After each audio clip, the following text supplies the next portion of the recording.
All right, so a lot of progress has been made the last few days. Unfortunately, I spent a lot of time troubleshooting what I thought was a problem, but it really isn't. But I do have a solution for it. So, have you ever wondered what to do with your old Athearn blue box headlights that sucked? Well, I ran into a little problem here, and after doing a little reading, I found out because my run is so long here that the DCC voltage will tend to do some weird things, and I'm going to give you an example. All right, I'm going to take the light load off. Notice how it does that. Well, I thought I had a wiring issue, and I went around and traced stuff out, and all the wiring is fine. There's no shorts anywhere. Everything is good. But according to NCE, with long runs, and this is at least 50 feet, maybe 60, this will tend to happen, and the snubber that they sell will solve the problem. And I would say I'd have to agree with them, because I was reading the specifics on that, and it said that it uses like 570 ohm, I think it was, or 470 ohm resistors to help alleviate this problem. So I had a few 110 ohm, I think it was, like 8 of them banded together when they're brand new, and I set it on the track for a second and it solved the problem. The only problem is they got hot as hell because it wasn't the right resistance and not enough, so they got hot. So I was like, okay, that's my issue. So I discovered that with these Athearn lights on here, at least till I get those units, just by doing that, that solves the problem.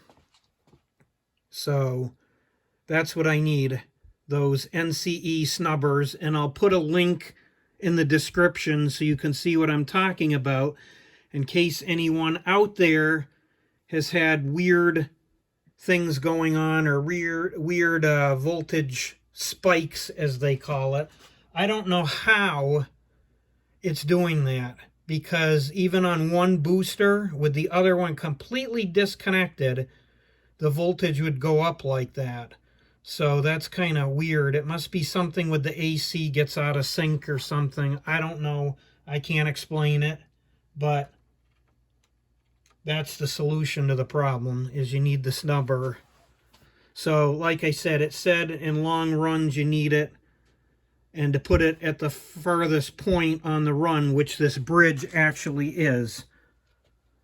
So that's that. So I finally got that figured out, because I've been chasing my tail on this for like a day and a half because I couldn't figure it out. And if I isolated the run in half, the problem went away. And that's what they were saying, because it's due to the long run. So, okay, enough of that. That explains that situation, which I'm very happy with now. Plus, these work good as test lights. You can just drop on the rail to check and see if you got power. It works good. You just want to be careful and not get it across the, you don't want to short it. You don't want to get one side completely across the rail. Oops.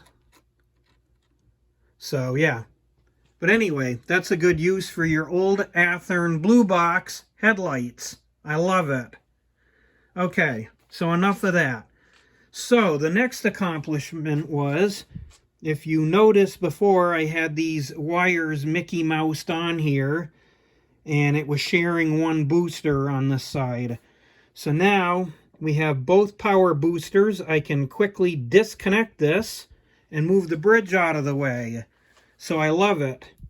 So that's what I'm going to do to the other bridge on the other side. So let's have a look. This is the first time these lift-out bridges have been out in probably 10 years now, and I've had this awful mess right here because it was temporary, And as you can see, I'm restricted to what I can do with pulling those bridges out. Well, the solution is just what I did over here. This worked out really good. It's just a trailer connector. It's perfect. So I'm going to do that over here. Sorry if I'm making you dizzy. So that's going to solve that and make it easier to take these out. I had to sever this rail, which had never been cut before. So that will make this situation a lot better. Here's my temporary bus feed for that line that we were just talking about, and the one for the other side, I wanted to make sure I had it on the right power. So I did, and also I've been running more wires. I'm actually going to just about fill this side, which is what my goal was. So as you can see, I got wires that need to be trimmed and put in. These two here are going to be reserved for the two on this side. And I'm going to, over here, I have 2 ports available. So that'll work. And then I need one more over here for something else. I forgot what it was. But,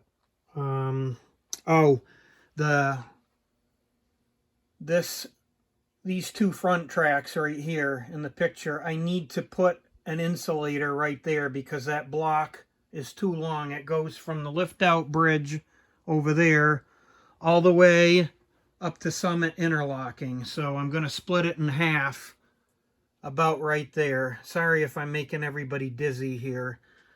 I got stuff all over the place. It's a disaster, but I've had to do this. I've had to pull wires underneath, and we're making progress though, so this is good. So I just wanted to give you an update on what's going on, and like I say, we're making good progress here. The lift out bridge is finally out of here, and I'm gonna straighten out that wiring. Anyway, that's what's going on. Oh, I had to remove that curve switch temporarily because I got to double insulate that now because it's going to be going from the inner track to the outer track on the main line. And I did complete, the 2 main lines are now on separate power boosters. So that was my ultimate goal.